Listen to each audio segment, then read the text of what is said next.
हमारी आज की कहानी है बारिश। मूसलाधार बारिश हो रही थी और वो अपने कमरे में बैठा जल थल देख रहा था। बाहर बहुत बड़ा लॉन था जिसमें 2 दरख्त थे। उनके सब्ज पत्ते बारिश में नहा रहे थे। उसको महसूस हुआ कि वो पानी की इस यूरिश से खुश होकर नाच रहे हैं। उधर टेलीफोन का एक खंबा गड़ा था। उसके फ्लैट के ऐन सामने ये भी बड़ा मसरूर नजर आता था। हालांकि उसकी मुसर्रत की कोई वजह मालूम नहीं होती थी। इस बेजान शय को भला मसरूर क्या होना था। लेकिन तनवीर ने, जो कि बहुत मासूम था, यही महसूस किया कि उसके आसपास जो भी शय है खुशी से नाच गा रही है। सावन गुजर चुका था और बाराने रहमत नहीं हुई थी। लोगों ने मस्जिदों में इकट्ठे होकर दुआएं मांगी, मगर कोई नतीजा बरामद ना हुआ।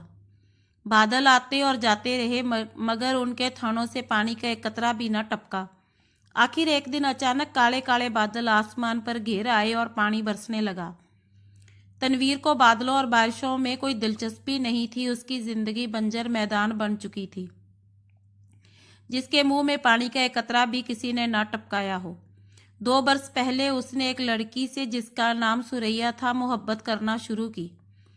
मगर एक तरफा मोहब्बत थी। सुरैया ने उसे कभी भी अपने काबिल ही ना समझा।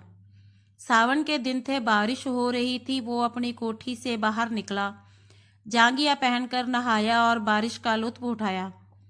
आम बाल्टी में पड़े थे। वो अकेला बैठा उन्हें चूस रहा था कि अचानक उसे चीखें और कह कहे सुनाई दिए।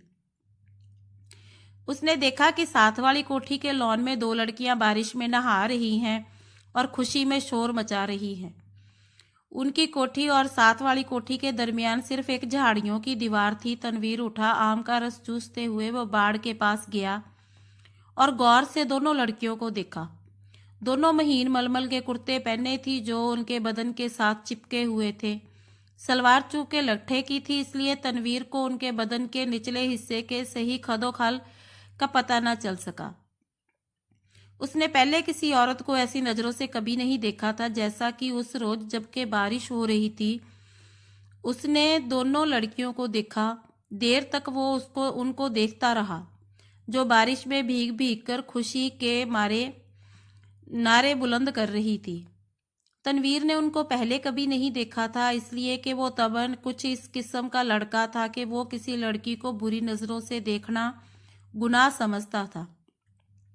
मगर उसने उस रोज बड़ी ललचाई नजरों से उनको देखा ही नहीं, बल्कि उनके गीले बदन में अंगारा बनकर बरमे की तरह शेद करता रहा। तनवीर की उम्र उस वक्त 20 बरस के करीब होगी। ना तजुर्बेकार था। जिंदगी में उसने पहली मर्तबा जवान लड़कियों के शबाब को गीली मलमल में लिपटे हुए देखा तो उसने यूं महसूस किया कि उसके खून में चिंगारियां दौड़ रही हैं।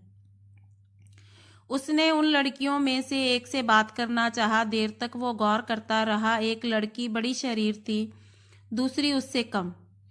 उसने सोचा अच्छी रहेगी, वो उसको शरारतों से सबक दे सके। ये शरीर लड़की बहुत खूबसूरत थी। उसके बदन के आज़ा भी बहुत मुनासिब थे। बारिश में नहाती जलपरी मालूम होती थी। थोड़ी देर के लिए तनवीर शायर बन गया। उसने कभी इस तौर पर नहीं सोचा था, लेकिन उस लड़की ने, जिसका कुर्ता दूसरी के मुकाबले बहुत ज्यादा महीन था, उसको ऐसे शेर याद करा दिए जिनको अरसा हुआ वह भूल चुका था।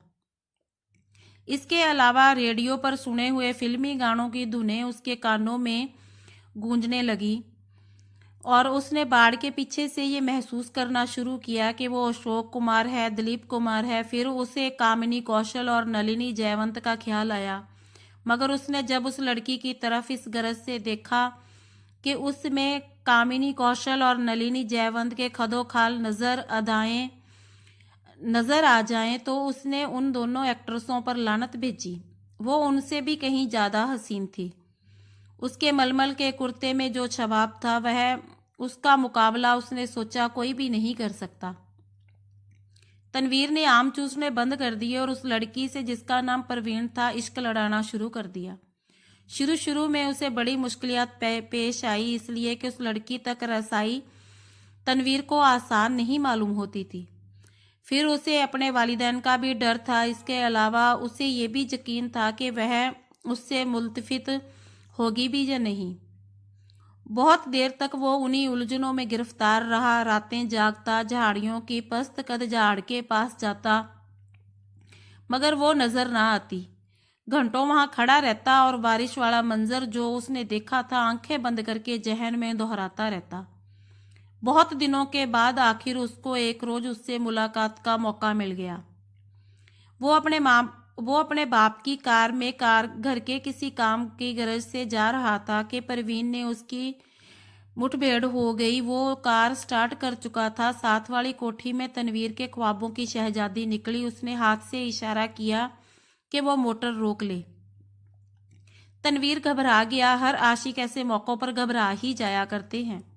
उसने मोटर कुछ ऐसे बैंडे अंदाज में रोकी कि उसको जबरदस्त धचका लगा। उसका सर जोर से स्टीयरिंग व्हील से के साथ जा टकराया, मगर उस वक्त वो शराब के नशे से ज्यादा मखमूर था। उनको उनकी महबूबा ने खुद मुखातिब किया था। परवीन के होठों पर गहरे सुर्ख रंग की लिपस्टिक थोपी हुई थी। उसने सुर्ख मुस्कुराहट से कहा, माफ फरमाइएगा, मैंने आपको तकलीफ दी। बारिश हो रही है, तांगा इस दूर दराज जगह पर मिलना मुहाल है और मुझे एक जरूरी काम से जाना था। आप मेरे हमसाए हैं, इसलिए आपको ये जहमत दी। तनवीर ने कहा, जहमत का क्या सवाल पैदा होता है। मैं तो उसकी जबान लड़खड़ा गई। आपसे मेरा तारुफ तो नहीं, लेकिन आपको एक बार देखा था। परवीन अपनी सुर्ख मुस्कुराहटों के साथ कार में बैठ गई और तनवीर से पूछा, आपने मुझे कब देखा था? तनवीर ने जवाब दिया, आपकी कोठी के लॉन में, जब आप और आपके साथ एक और लड़की बारिश में नहा रही थी। परवीन ने अपने गहरे सुर्ख लबों में से चीखनुमा आवाज निकाली, हाय, आप देख रहे थे? ये गुस्ताखी मैंने जरूर की है, इसके लिए मैं आपसे माफी चाहता हूँ। परवीन ने कदा के साथ उससे पूछा, आपने देखा क्या था? ये सवाल ऐसा था कि तनवीर उसका जवाब नहीं दे सकता था। आएं बाएं देखकर ही वह रह गया। जी कुछ नहीं, बस आपको। मेरा मतलब है कि 2 लड़कियां थी जो बारिश में नहा रही थी और खुश हो रही थी। मैं उस वक्त आम चूस रहा था। परवीन के गहरे सुर्ख लबों पर शरीर मुस्कुराहट पैदा हुई। आप आम चूसते क्यों हैं? काट कर क्यों नहीं खाते? तनवीर ने मोटर स्टार्ट कर दी। उसकी समझ में ना आया कि इस सवाल का जवाब क्या दे। चुनांचे वह उसे गोल कर गया। आपको मैं कहाँ ड्रॉप कर दूं? परवीन मुस्कुराई, आप मुझे कहीं भी ड्रॉप कर दें, वही मेरी मंजिल होगी। तनवीर ने यूं महसूस किया कि उसे अपनी मंजिल मिल गई है। लड़की जो उसके पहलू में बैठी है अब उसी की है, लेकिन उसमें इतनी जुर्रत नहीं कि वो उसका हाथ दबाए या उसकी कमर में 1-2 सेकंड के लिए अपना बाजू हमायल कर दे।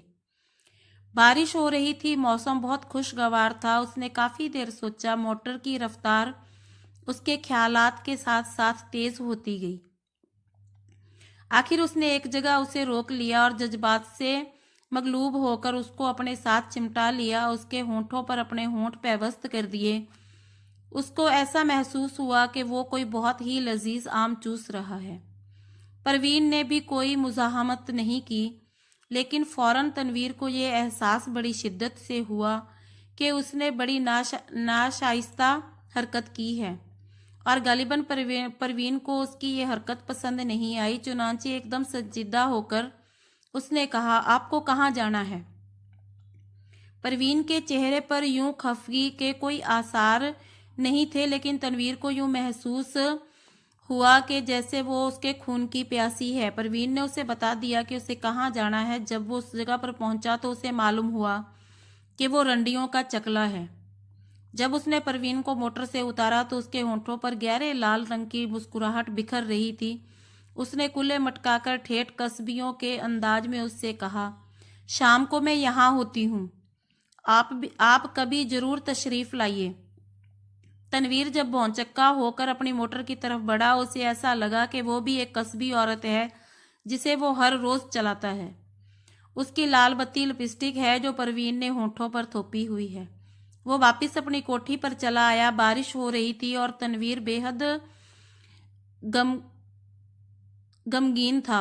اس کو ایسا محسوس ہوا کہ اس کی آنکھوں سے آنسو بارش کے قطرے بن کر ٹپک رہے ہیں۔ اسے سمجھ ہی نہیں آیا کہ آخر لوگ اپنی محبت میں کیسے کامیاب ہو جاتے ہیں۔